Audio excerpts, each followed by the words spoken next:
भर्गो देवस्य धीमहि धियो यो न प्रचोदयात्. Namaskar. I welcome you all to the first episode of Explore Yoga. In various episodes of this program, we will help you to learn a series of asanas, pranayam, bandh and mudra, etc.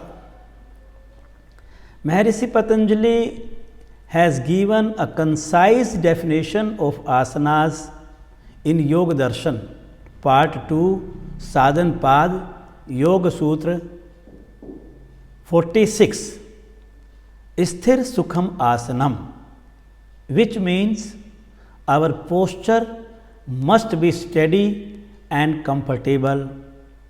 Yogasana is a mean of higher awareness, providing the stable foundation necessary for the exploration of the body, breath, mind, intellect and higher state. The mind and body are not two separate entities. The practice of asanas integrates and harmonizes these two. In today's stressful world, Yogasana is an absolute alternate workout that improves the well-being of both body and mind. Both body and mind harbor tension or knots. Asanas aim to release these knots. Now, let us discuss various types of asana. For practice point of view, these asanas are classified into three groups. Asanas for beginners, asanas for intermediate groups and advanced asanas. First of all, we will discuss about the asanas for beginners. Beginners means the people who never practiced asanas before.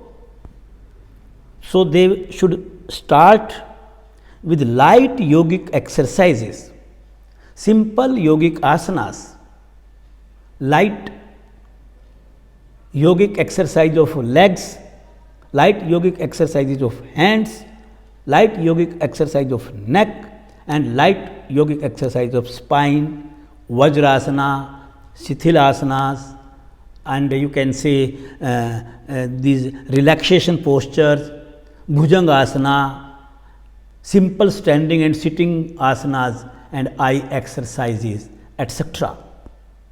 After that,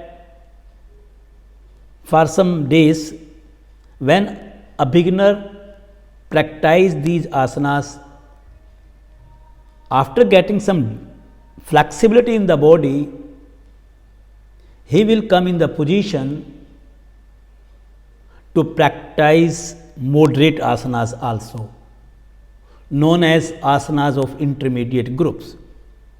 These asanas are reasonably difficult.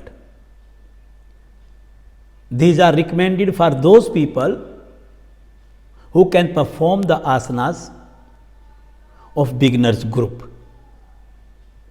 These asanas require steadiness, concentration and coordination with the breath.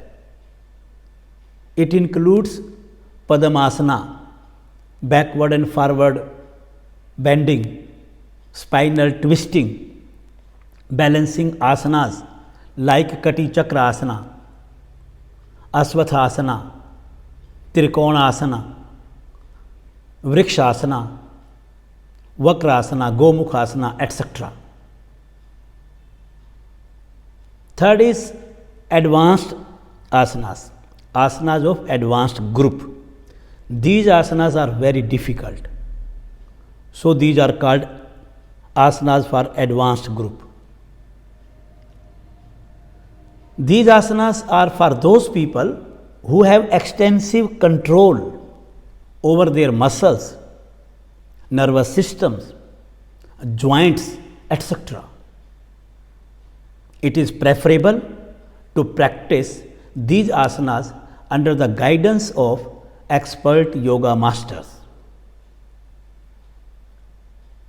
These asanas may include Halasana, Purna Salabhasana, Surya Namaskar, Matsya Asan, Purna Matsyendra Asan, Ardh Matsyendra Asan, Baddha Padmasan, etc. From stability point of view, if we discuss about these asanas,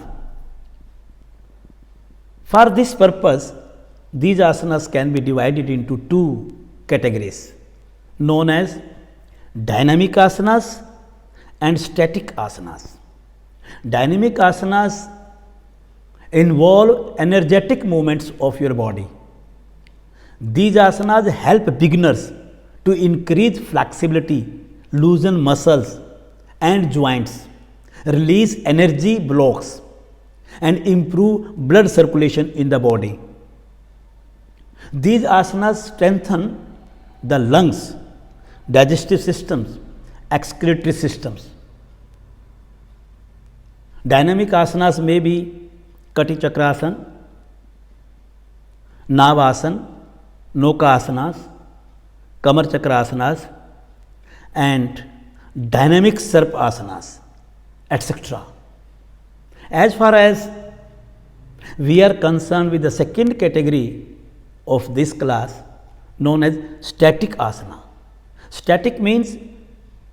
Static practice means to remain the body in one position for some time as per their capacity, but they will have to be there for some time. These asanas are concerned especially with gentle massage of internal organ, glandular systems and muscles, etc. They are helpful to relax the nervous system of the body and useful in higher practices of yoga such as pratyahara and meditation. Today we have discussed about basic types of asanas. In the next episode we will learn a few light yogic exercises which would prepare our body for various levels of yogic asanas. Om Shantihi, Shantihi, Shantihi.